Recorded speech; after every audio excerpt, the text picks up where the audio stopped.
ভাই কষ্ট না করলে তো মিষ্টি পাবা না। এই জীবনে কষ্ট না করলে মিষ্টি পাওয়ার সম্ভাবনাই নাই। তোমরা যদি চিন্তা করো যে তুমি যেভাবে নর্মাল প্রসেসে আগাচ্ছ সেই নর্মাল প্রসেসে তুমি সাকসেস পাবা, এরকম না। মনে রাখবা, প্রত্যেকটা সফল ব্যক্তি সফলতা পাওয়ার জন্য একটু ভিন্নধর্মী, তার যে স্বাভাবিক জীবন সেই স্বাভাবিক জীবন থেকে একটু ভিন্নধর্মী জীবনযাপন করেছে। তুমি যেটা চিন্তা করো যে অনেক স্টুডেন্টরাই সকালবেলা ঘুম থেকে উঠে আসতে রিল্যাক্সে তারপরে পড়ার টেবিলে বসে, ভাই তুমি যদি সেম প্রসিডিউরে যাও, তুমি যদি সেম ওয়েটাই ফলো করো, তাহলে কিন্তু তোমার আলটিমেটলি রেজাল্ট আসবে না।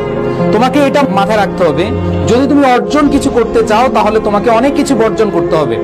তোমার একটা অর্জনের জন্য অনেক ভালো লাগার জিনিস, অনেক ভালো লাগার মুহূর্ত তোমাকে বর্জন করতে হবে। তুমি যদি বর্জন না করতে পারো তাহলে তুমি অর্জন করতে পারবে না। সেই লাইনটা ভালোভাবে লিখে রাখা দরকার হয় যে অর্জন করতে হলে অনেক কিছু বর্জন করতে হবে। তুমি যদি একটু বেশি ঘুমাও, সেই বেশি ঘুমটাকে কি করতে হবে? বর্জন করতে হবে। তুমি যদি একটু হাঁটাচলা করতে অথবা খেলাধুলা করতে একটু বেশি পছন্দ করো, তোমার প্রিয় শখ হচ্ছে ধরো বন্ধুদের সাথে আড্ডা দেওয়া, গসিপিং করা, তাহলে ওই শখটাকে কি করতে হবে? বর্জন করতে হবে। তুমি যদি বর্জন করতে পারো তাহলেই তোমার অর্জন আসবে। সো এখন থেকে, আজকে থেকে, যেহেতু তোমাদের হাতে ভালো একটা সময় আছে, আমি যে রুটিনটা করে দিয়েছি এই রুটিনটা তোমরা যারা পেইড ব্যাচে আছো ভাইয়া সবাই ম্যানেজ করার চেষ্টা করবা, সবাই মেনটেন করার চেষ্টা করবা।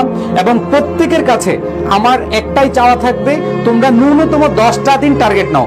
10টা দিন টার্গেট করে এইভাবে পড়তে থাকো, তারপরেই কিন্তু তুমি বুঝতে পারবা যে তোমার আসলে ইমপ্রুভমেন্ট কেমন হচ্ছে। আর মনে রাখবা, হাল ছেড়ে দিবা না। যদি হাল ছেড়ে দাও তোমার সাকসেস আসবে না, তুমি যতই ভালো স্টুডেন্ট হও। তুমি যদি এখানে যারা আছো, অনেকে বলো ভাই আপনাদের সাথে থেকে আমার মোটামুটি প্রিপারেশন 80% কমপ্লিট হয়ে গেছে অথবা 100%ই কমপ্লিট হয়ে গেছে, আমার আর আসলে ভাইয়া পড়তে ভালো লাগে না, আমি তো চান্স পেয়ে যাব। আমি তোমাকে বলছি, তুমি যদি মনে করো যে তোমার প্রস্তুতি শেষ, তুমি সবকিছু শেষ করে ফেলছো, হ্যাঁ আমি বলবো হ্যাঁ তোমার প্রস্তুতি শেষ।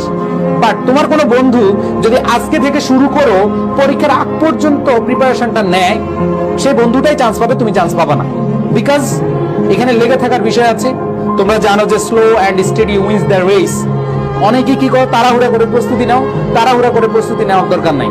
তুমি হচ্ছে শেষ পর্যন্ত লেগে থাকো, তোমার রেজাল্ট আসবে। আর তুমি তাড়াহুড়া করে প্রস্তুতি করে প্যাকিং করে বসে আছো, তোমার কিন্তু ভালো রেজাল্ট আসবে না। সো প্রত্যেকে এই কথাগুলো মাথায় রাখবা, যে রুটিনটা দিয়েছি সেই রুটিনটা ফলো করার চেষ্টা করবা।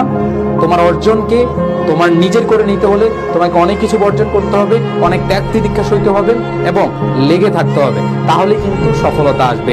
এই শেষ মুহূর্তে তোমার সাথে নিজের সাথে জেদ করো, নিজের সাথে জেদ করে তোমার ঘুম থেকে উঠতে পারো নাই, 6টা থেকে ঘুম থেকে উঠতে পারো না, তাহলে চ্যালেঞ্জ নাও, আমি 6টায় ঘুম থেকে উঠবো। 1 দিন 2 দিন 3 দিন 5 দিন 7 দিন এরকম ভাবে চ্যালেঞ্জ নাও, দেখবা যে তোমার ঘুমই তোমার চোখের সামনেই আসবে না। ওই ভয় পাবে, ওই নিজেই তাড়িয়ে বেড়াবে, ও তোমার এখানে আসবে না। জাস্ট হচ্ছে তুমি একটা অভ্যাসে পরিণত করো। মানুষ অভ্যাসের দাস। সো সবাই এই জিনিসটা মাথায় রেখে প্রস্তুতি নাও, ইনশাল্লাহ ভালো কিছু হবে। এবং আজকে থেকেই প্রস্তুতি শুরু করবে, এই আশা প্রত্যাশা রাখি তোমাদের কাছ থেকে। এবং তোমরা যেহেতু আমাদের পেইড বেসের অনেক অ্যাটেন্টিভ স্টুডেন্ট রয়েছে, তোমাদের কাছে বলবো যে তোমাদের কাছ থেকে আমরা রেজাল্ট প্রত্যাশা করি। তোমরা অনেক ভালো করবা যদি তোমরা এই সময়গুলোকে কাজে লাগাও, ঠিক আছে?